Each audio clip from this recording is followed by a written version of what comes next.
ありがとうございました。続いて、ブリンケン米国国務長官からご発言いただきます。よろしくお願いいたします。It is a particular pleasure for me to be with these colleagues and these friends. Yoko, to you, to the government of Japan, thank you, not only for the hospitality of organizing us, but for your leadership. And to my good friends, the Foreign Minister from Australia, Minister Wong, External Affairs Minister from India, Shankar, thank you for the quality of the conversation and the work that we're doing together, not only today, but virtually every day. If my colleagues will indulge me for just 1 minute, I want to speak quickly to the elections that just took place in Venezuela. We applaud the Venezuelan people for their participation in the July 28th presidential election. We commend their courage and commitment to democracy in the face of repression and in the face of adversity. We've seen the announcement just a short while ago by the Venezuelan Electoral Commission. We have serious concerns that the result announced does not reflect the will or the votes of the Venezuelan people. It's critical that every vote be counted fairly and transparently, that election officials immediately share information with the opposition and independent observers without delay, and that the electoral authorities publish the detailed tabulation of votes. The international community is watching this very closely and will respond accordingly. Now, to the business of today. This is in the category of everything's been said, but not everyone has said it. So I suspect this will sound familiar because of the very eloquent presentations that my colleagues have made. But let me just reinforce some of the things that they've said. This is a moment of unprecedented strategic alignment among our 4 countries. We have 4 countries that are united by a shared vision for a free and open, connected, secure, a prosperous, resilient Indo-Pacific region. That means, simply put, that problems are dealt with openly, rules are reached transparently, applied fairly, that goods, that ideas, that people will flow freely and lawfully across land, across cyberspace, the open seas. And we're also united by a shared belief that together we can help shape this future in ways that bring tangible benefit to the people we represent and many other people throughout the region. Now, our 4 countries are home to nearly 2 billion people. We have a combined GDP of nearly $35 trillion. We're responsible for about 30% of the global foreign direct investment stock. We are committed to putting our collective resources, our collective strengths to work to benefit people across the region that we share. Just over the past several years, the Quad has launched and delivered on ambitious but also very practical things in our agenda. One that respects the centrality of ASEAN, the leadership of ASEAN, the Pacific Islands Forum, the Indian Ocean Rim Association, and other regional bodies. And it complements the growing network of interconnected alliances and partners within the Indo-Pacific that are increasingly as well linked to other regions. Today we discuss concrete steps to advance this cooperative agenda. First, we are charting a course for a more secure and open Indo-Pacific and Indian Ocean region by bolstering maritime security and domain awareness. In practical terms, what does this mean?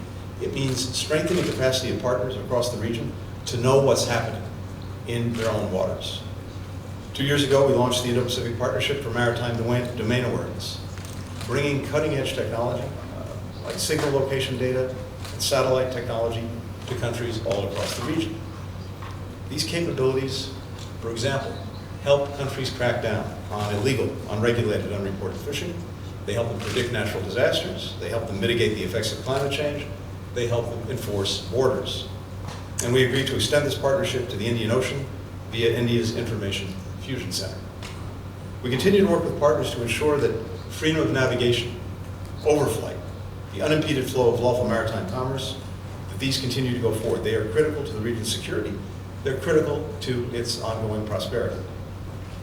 Second, we are helping to accelerate the Indo-Pacific's path to even greater prosperity by harnessing the power of digital and emerging technologies. And again, doing it together. Today we took the first step to launching the AI Engage program, funding opportunities for collaborative research to leverage these technologies, like artificial intelligence, like robotics, to help improve things like agricultural productivity, food security, things that matter profoundly to so many of our people. We're growing the region's tech ecosystem through the Quad Investors Network. It's bringing together investors, corporations, public institutions for joint ventures in things like clean energy, chips, critical minerals, quantum technology. We're also bolstering security and resilience, as you've heard, of the undersea cables that connect all of us. Upward of 95% of digital traffic is carried by these cables every single millisecond of the day. So far, we've trained over 1,000 telecom professionals across Southeast Asia, South Asia, the Pacific Islands, on manufacturing, on delivery, on the maintenance of cable infrastructure. This week, we announced a new cohort of Quad Fellows. We're sponsoring top STEM students, those who have masters or PhDs, to come study in the United States. We just expanded from Quad countries to include students from all across Southeast Asia.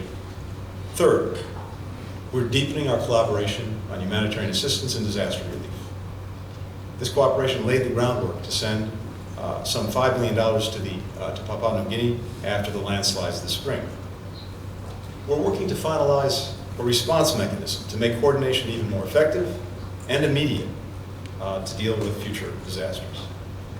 Of course, in the context of our discussions today, we also talked about regional and global security priorities where Quad engagement and leadership makes a big difference. Our collective resources, our strategic thinking, our relationships, our consultations, all of these are important to address the challenges. The DPRK's destabilizing and unlawful missile launches, Russia's ongoing war of aggression against Ukraine, and of course, the conflict in the Middle East, the war in Gaza. We're grateful, I must say, on the part of the United States, grateful to our partners for the strong support for the ceasefire proposal that President Biden put forward, and we're working every single day to bring that across the finish line. When our leaders were gathered at the G7 in Hiroshima in May of 2023, President Biden predicted that a generation from now, people will look at the Quad as a force that, as he put it, changed the dynamic, not only of the region, but of the world. Today's meeting, all of the energy, all of the commitment, all of the collaboration that we're able to bring together gives me great confidence in the Quad's future and the shared future that we work to represent. Thank you.